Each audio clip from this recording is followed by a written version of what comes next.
Maggie, it's so interesting how money stories impact so much of our financial decision making, how we think about money and what we do with our money.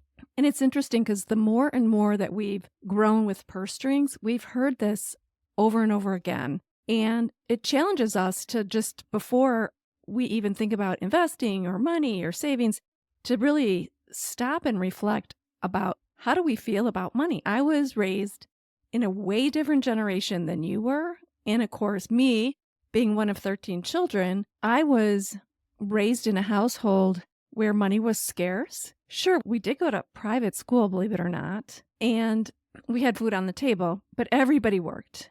Everybody in my family worked hard. For those who don't know, Barb's family owned a 7-Eleven, so We they all just did. had the kids rotating and working there. So it wasn't just, oh, you guys all got told to go get jobs. It's like we were doing free labor at the time. Yeah, we had shifts. We had a schedule. It opened at 7 in the morning. It was really, truly 7-Eleven at the time. Now they're 24 hours, I think. We weren't a gas station. We were just the store. So we opened at 7. So your shift started 6:30. You had to get up and get there till 1. And then the other one was 1 to 6 and 6 to 11, which was closing. 2 of us were on shift all the time. So you had one of those shifts.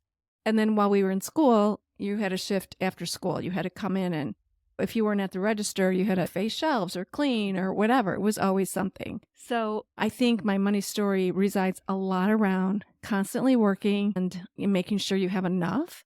Nothing was fancy, but getting all your needs met so that you could work, save, provide for yourself. Nothing fancy or out of the ordinary. Yeah, we are seeing this money mindset and behavioral finance come up through and through books and just talking to these different professionals. Don't think I've ever sat so much and thought about like the way you guys talked about money growing up and really have sat so much on it than I have probably the past year, just because it's even been, talked about even more. But it's something you don't really sit down and reflect about unless you're told to. And so it's interesting to think about and see how those different things come up. But also, since for those who don't know, I live with my brother, it's interesting to see how growing up in the same household, very similar in ages, and how our money mindsets are still so different. Growing up under the same roof, hearing the same verbiage, like we picked up on different things. And it's just interesting to see the way that works and how much that reflects back into our lives. I know we talk about this a bit in the episode, but even these millionaires who won lotteries and things like that have lost all their money again because they don't have the right money mindset. Or these millionaires who lost all their money have made millions again so quickly because they know how to have that abundant mindset. So it can help you or hurt you either way. Yeah. But no matter what the money income or outgo is, it's not going to be better unless your mindset is better. I'm curious about how your money mindset is different from your brother's. I'm definitely one who's like cheaper on groceries and like love to go to the Aldi and just get it done, where he loves to pay for the convenience and will always pay for the convenience. One day I realized he just kept all his money in one account and gets rent income and different things. I was like, you don't have a savings or high yield savings account, or just like, it's just all one lump sum. And that's where you write like a new zero in your head. Like to me, that'd be like, all right, my new zero is $50,000, right? Because you put all of it in one account, which was just so weird. And some of these things where it's, we live together. Like, how do you not know this? Why haven't we talked about it? Like, how does your mind work? I've always had a checking and a savings. I've never just kept everything in one account. And it blows my mind, but that's the way his head works. It's just funny. Do you ever talk about money? Yeah, we'll talk about money. And it's interesting because I think it's a little bit more open because we talk a lot about sports betting and sports gambling and how much money's on it and how much money's coming in. And so money is like a much more constant topic of where's our money on this game? Where is our money to win? And it's not like it's like he's gambling his money away, but it's just interesting it's a constant conversation. And then with some of us, I'm always like, I can't believe we spend $400 to go to a football game. I would never do it, but one of my other roommates would. And so it's so much value spending. And like where we would choose to spend this money is like, you would have to pay me $400 to show up to that game, much less me pay you for me to go to the game when it's literally 20 degrees out. No, I won't be there. Other people, that's their value. That's what they enjoy. So it is part of that value spending as well. Yeah, value spending. So the money mindset thing plays so much into it. And now I'm remarried to a wonderful man who's one of 3 children and grew up in an affluent neighborhood, and money was never an issue for them. And so, like you, Maggie, I'm always checking prices, going to Aldi. I'd go to a different grocery store for things that I think are better priced. He would never do that. He would never do that. Or if I think something's mispriced, I'll ask about it. He would never do that. He would just be like, come on, let's go. Which I get because it's only $3. But it's also sometimes I'm like, but yeah, they promised me that price. That's why I bought it. Like, it's just the fact of the matter. But I just love my Aldi. So it's not because of always the prices, but Aldi has great prices. I just also love them. And they're all organic. So you have me going there now too. But we are not sponsored by Aldi, but if Aldi wants to sponsor us, we'd happily do so. I go there because I'm not overstimulated. The lights aren't too bright. There's just one option, and you take that option. There's no price comparing. There's no price of the day. It is what it is. You got your one item. That's all you needed. Very straightforward. I don't need any more questions at 4:30 in the afternoon of this or that or comparison. Just I'm at decision fatigue by that hour. Makes sense. Okay, so back to the money mindset. Let's listen to what Rachel has to say. She's got an amazing money story of her own, which launched her into a whole new career. So let's get started.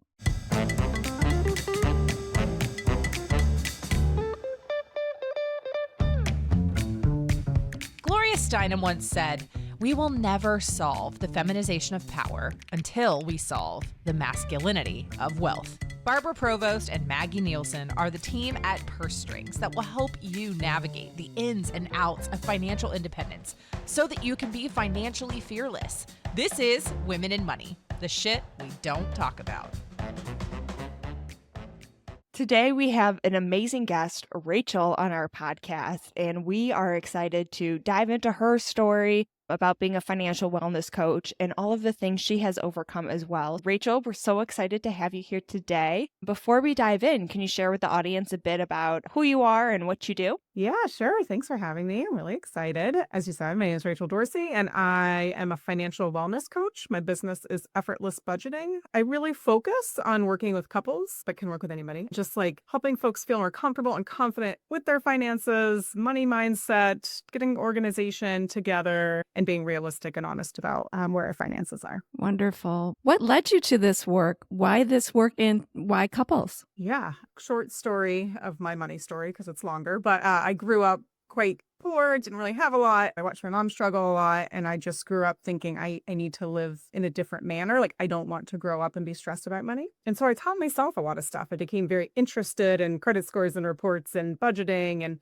where you spend and where you don't and all that kind of stuff and saving for the future.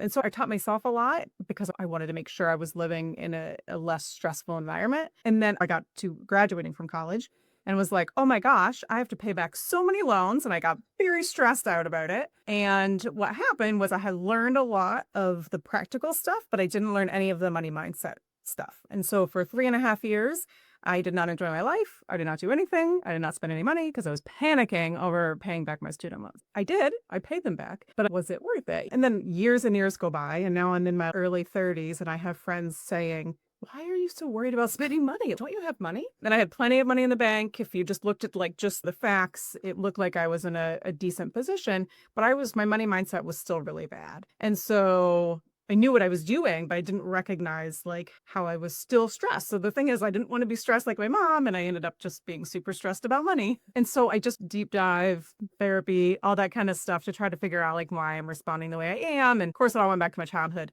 And now I'm just in a better place. And so I want to help folks. Like, I know what it's like to be here and to be constantly stressed about money, and what it's like to be over here and just feeling a lot more confident and comfortable with where I am. And that can literally completely change your life. And so I just have a passion for helping folks do that. As far as couples, I just find that a lot of people struggle to talk to anybody, including their partner. And if you're living with somebody, it's really important. And I don't want that to cause any stress between a couple, because unfortunately, the number one reason for divorce is finances. But my argument is it's not actually the money, it's the lack of communication around it. So let's unpack a little bit about that, because you gave us a lot of information that we'd love to dive into. Because first of all, you said you grew up poor or whatever. Can you give us a little bit of circumstances? And as a child, did you know that you were poor? Or did you just think this was normal? No, I grew up with a single mom who just unfortunately didn't have a college education and didn't have great jobs as far as money.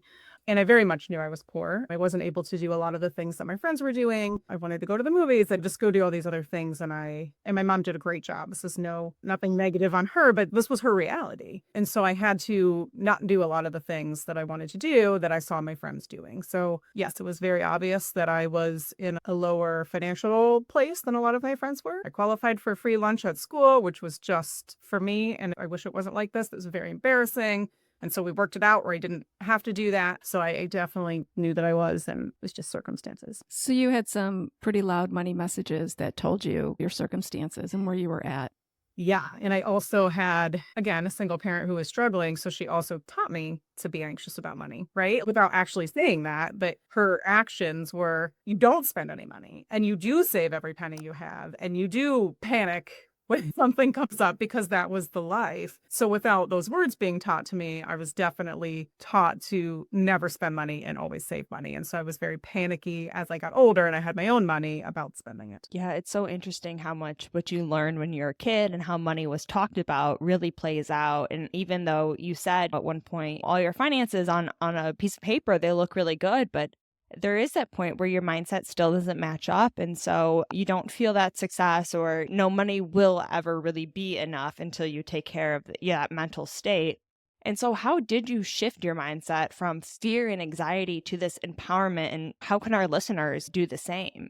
Well, it's not easy and it's definitely not fast, which I think is a lot of folks want like a quick fix. And sometimes people even ask me, well, how can I just pay this off or whatever? And it's just like getting healthy and eating healthy or losing weight or whatever. Like it's just not, there's no one thing. So I had to do a lot of self-reflection. And I also did some therapy, which I'm a big advocate for therapy in general, but just like trying to understand, because I really didn't, it sounds so obvious when I tell the story, but at the time I really didn't connect, oh, I'm feeling so panicky because that's how I grew up. And that's the message that was told to me. So I didn't really think about it. So I'm like, I went into nonprofit, so I never had a lot of money, but I had as much money in my savings account as I was making in a year. So it's not like I was worried about paying rent tomorrow, and I had a job. When I had friends calling me out on it, that's when I started to be like, why am I? And then I started to recognize, oh my gosh, I have more money than my mom, but I'm still just as stressed as she was. And so that's not helpful. That's not what I wanted to be. And so I just had to go back and remember why I learned all this stuff to begin with and why I became interested and why I was doing good physical things with my money, because I didn't want to be stressed. And then I was really stressed about it. So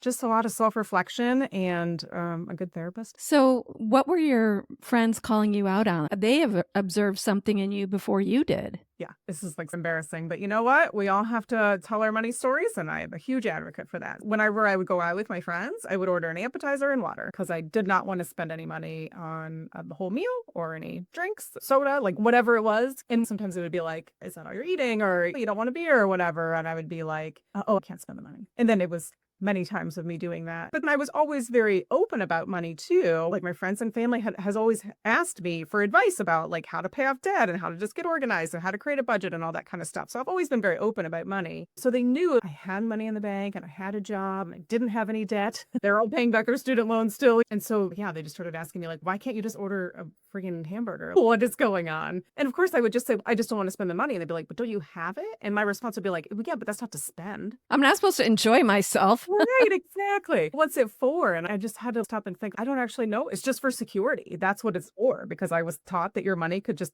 go away at any given second. And so if that happens, I want to make sure that I'm prepared. You do have to be prepared for the unexpected in the future, but you also have to learn to live in today.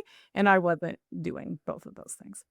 Well, good for your friends. We all have blind spots that we just don't see. And I think it's healthy for them to say, you deserve that. You work hard. You deserve to enjoy. So, yeah, can I reiterate what Maggie said? What are some good steps? I know you said you got therapy and you did some reflection, but what else can you give people who are like, maybe I do have some money blocks?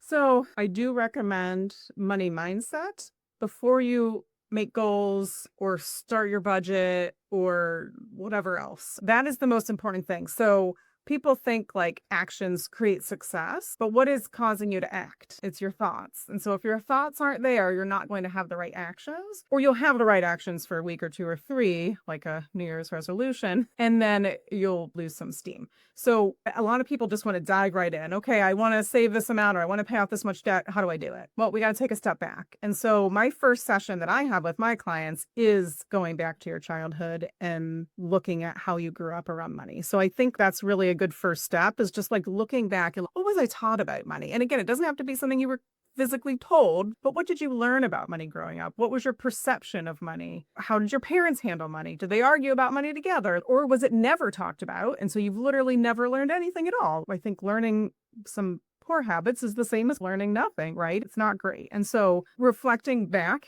and I know it's so cliche, but it's so true. Like, you have to go back to your childhood and recognize some of those things. And then you also have to forgive yourself. That's a big thing, is so many people hold so much shame and guilt around some of their money choices. I understand that's very common, and I understand how that can happen. But if you're going back and you're reflecting on your childhood and you're starting to see some of those connections, like, it wasn't my fault that I was super stressed about money at the age of 32, even though on paper I looked fine. And it wasn't my mom's fault either. Like, it was just circumstances that caused it to happen, and I didn't know any better. So like, how am I supposed to judge myself and be angry with myself if I didn't know any better? If you've learned nothing about money because your parents just never talked about it, and how can you expect to know everything? And how can you expect to be really good at it? Again, it takes time, but start changing your mindset and letting go of some of those negative thoughts that you have about yourself, because it's not your fault. I think some of those thoughts, they're just hard to catch in the moment. And that's one of the hardest part, is just catching when you're thinking that thought. Especially those old verbiages, well, money doesn't grow on trees, or those different ones where you're like, oh, yeah, that's not a great money thought that's adding to my head right now. Right. Exactly. And so in the moment, this is what I have an exercise that I go over with my clients, but that's part of it, is like, you do have to start recognizing in the moment when you're saying things and start to change that. And it takes some time. But as an example, we all do it, and I still do it, right? I'm just better at catching myself now than I was. But, a couple of years ago, we have friends that bought a lake house, and my very first thought in my head was, must be nice. We can't afford a lake house. Yeah. And then I was like, whoa, that didn't feel good. Why am I saying that? And so I had to like change it. And so what I was telling myself in that time was like, number one, it didn't feel good. So obviously that's not a good thing to tell myself, because I wasn't feeling positive about that. And then number two, my question to myself was, do I want a lake house? If I had enough money to buy one, would I want one? And my answer is no, I don't want one. I literally have no interest in it. And then I had to start thinking, technically probably could, not today, but could afford a lake house. If that's something we really wanted to do, we would just have to stop doing some of the other things that we do to do it. And so just like really changing that, like, again, recognizing in the moment when you're like, that didn't feel good to say that. And even if it's later, that's fine. It doesn't have to be that exact time, but recognizing when you're saying things that are feeling good to you, and then just in the moment, just try to like go through some questions and change that mindset. It's interesting that you say that, because it's a knee-jerk reaction, right? It's such a knee-jerk reaction based on your feelings about money and how I don't have it must be nice. That must be nice. But you never know someone else's financial circumstances. They could be in hundreds of thousands of dollars of debt and still buying a lake house. And everybody has their own financial situation. And your story is also interesting, because so often when we hear about money stories, it's the opposite. I never learned anything about money, that we just spent, so now I'm in this horrible debt situation, where yours is the opposite. You didn't want to spend, you just wanted to save. So very interesting. But tell us about the types of clients that you work with, maybe some success stories that you've had, and how you approach the work that you do. Yes, certainly approach it totally open-minded and non-judgmental, because like you just said, you don't know what someone's money story is, and also you don't know what their situations. And I also help my clients recognize they shouldn't be judging themselves or other people either, right? Because we don't know where folks are coming from. I had a couple, like a husband and wife client who, interesting, which I'd find this, the woman was like, spend everything, you don't really care. And the man was like, oh my gosh, can't spend a thing. And I love actually that we like that, because sometimes they feel like we're not on the same page. We're never going to be on the same page. We just don't agree on this. And that's not true. You can absolutely come and meet in the middle. She still was more of a spender and he was more of a saver. I'm not going to change that about somebody. I'm still more of a saver. But I helped them come in the middle and be understanding of where each other was coming from. And they both really appreciated that. They both felt like their relationship was better and their communication was way better because, yes, while they held maybe some different values in those things, they understood where each other was coming from. And we went through their money story with each other. And so they were able to talk about it out loud. But the greatest thing with that couple, I think, well, that was probably the greatest thing, is that their communication was better and their relationship was better. But one very specific example was he was invited to some kind of guy's trip or something with his friends. And he said he spent, I forget what, it was less than $1,000. It wasn't a ton on that trip. And for the very first time in his life, he spent money without feeling stressed about it. He knew he had it saved up and he was really excited to go and do it. And he wasn't feeling stressed about it. So that was really important to me because that's where we want to get to. We don't want to get to a place where we have X amount of debt or X amount of the savings. Yes, that's great if that's your goal. But the ultimate goal should be, I want to feel less stress about money. Yeah. And if you're going on a trip and you're feeling stressed about spending the money to go on, the trip's not enjoyable. It's so interesting to always see the dynamic of two people, one who's a saver and one who's a spender, because neither are right or wrong. It's really probably how you grew up. But it is a hard dynamic kind of to come together and find that middle ground just because they are so opposite sometimes. I will say, though, that is a way better combination than two spenders or two savers. Touche. So my husband is more of a spender and I'm more of a saver. And we definitely even out. Like, I'm less stressed spending money and he feels good about saving. So we enjoy stuff, but we come in the middle. But we also have very good communication and we always have around money. And you've got to have that regardless of how you feel about money. Yeah, awesome. So tell me more about the coaching that you do. Is it a money mindset or else do you also do financial coaching as well? Yes, it's both. So I'm not a financial advisor, which some people get confused about. So I don't do like investments and stuff, though I have some wonderful people that I work with and I can refer folks to. But mine is, so money mindset is where we start, and there's not one session that I've ever had that doesn't have some money mindset in it, because that's the most important thing. And it's also it takes the longest to truly get past. But I also help folks put together a budget. We do it together. People are smart enough to put a spreadsheet together. I also use a very simple spreadsheet. I think the easier the better, the more likely you are to keep it up. But I like to talk through it because when people say words out loud and they say numbers out loud, it's much more impactful. So we talk through it. So we put together a whole budget and then I make sure I share it with them so they have the access to it. And then we update it. We have goals. That one spreadsheet I have has their general monthly budget. It's got their savings and like what's in there so we can update it, all their debt and what's in there so we can update it. And then also we work on like a paycheck, like cash flow instead of just a general. But we do put the general monthly budget together first. So it's a lot of organization. It takes a little bit of time to go through, but not really that long. It's just more of updating it and stuff and making sure you're keeping up with it. So it's both of those things, very much money mindset, but very much also like organization and also getting some very realistic short and long-term goals out there and starting to make some move towards that. A lot of people think, oh, well, I can't buy a lake house. Well, if that's something you really want to do, let's talk about it and make sure that's something you really want to do. And then let's see what steps we can take, because every little bit helps. Can you do everything that's in your dreams tomorrow? Probably not. But if you can start working towards them and also really recognize what is important to you, that's where I really focus on too, is what is important to you? Is it important to you to watch a lot of TV? Then great, you can have all the streaming services you want. But do you recognize that's not really that important to you and you can cut some out? Well, great, let's do that, because it's not about how much you spend or how little you spend. It's about where you're spending it, if you're spending it on the things that are really important to you.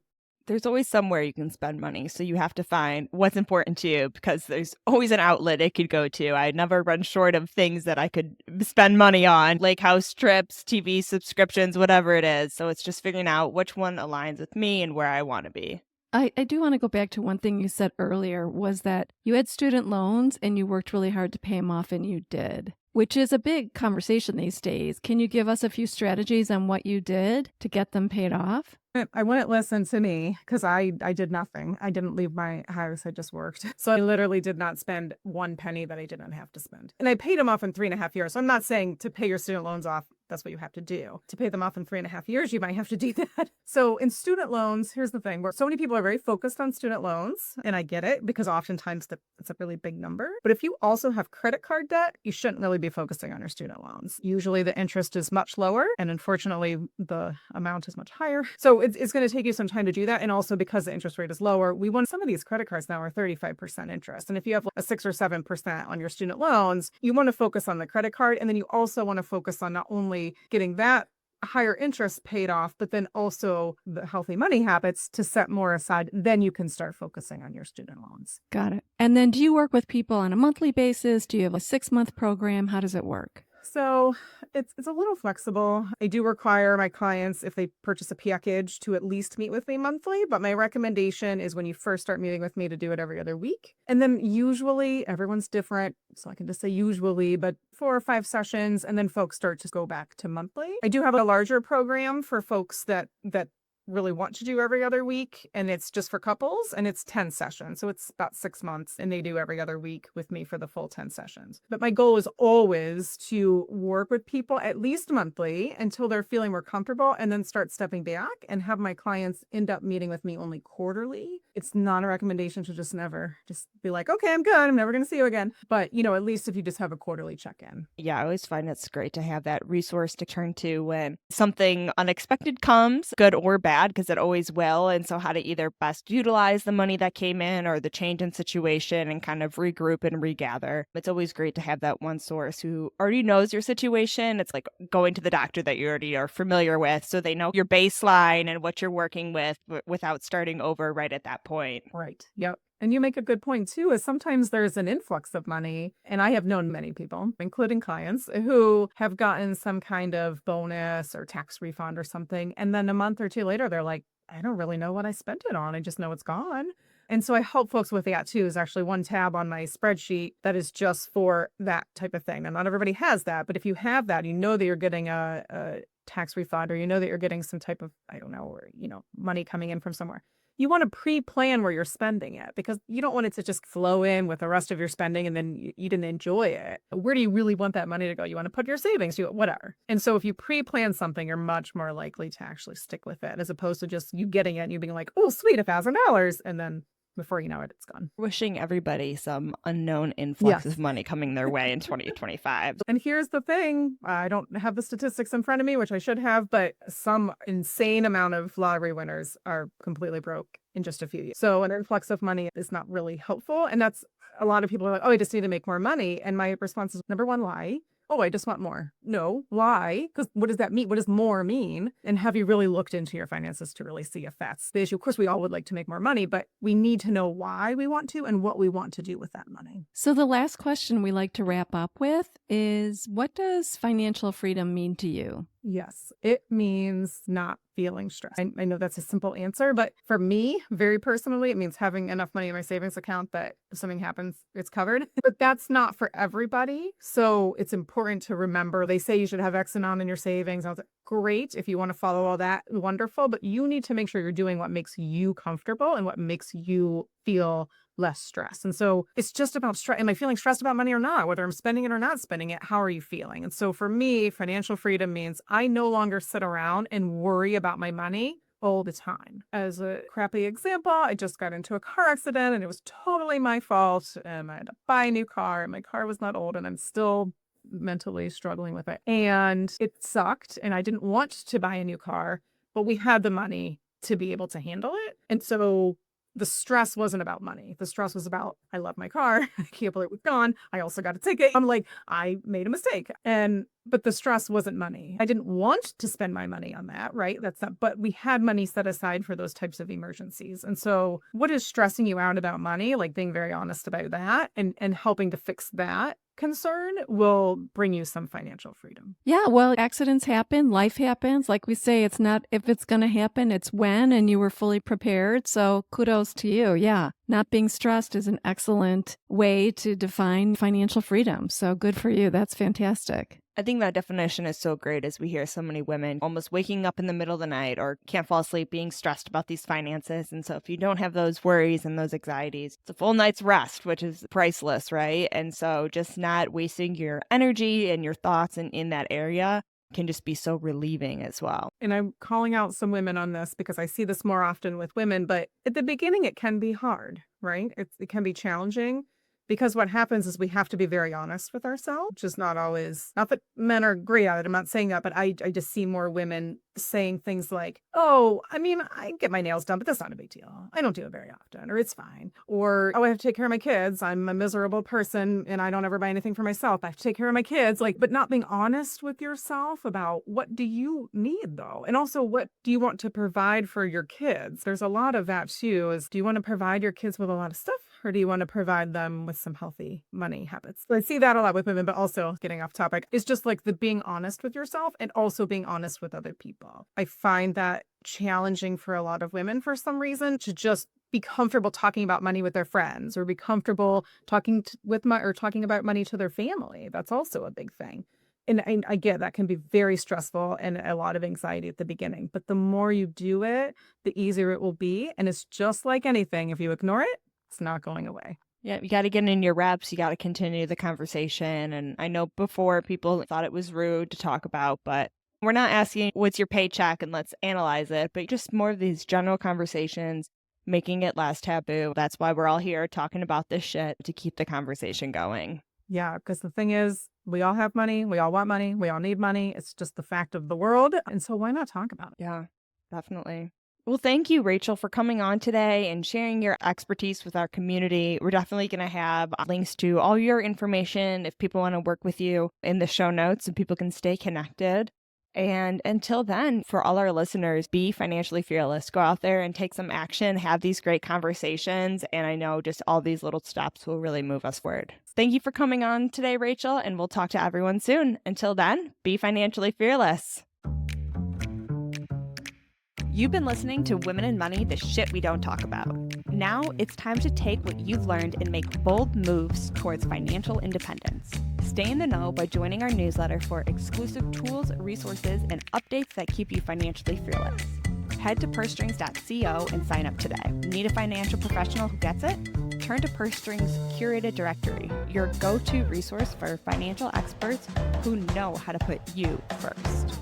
Love this episode? Leave us a review and help us empower even more women to own their financial power. Until next time, be financially fearless.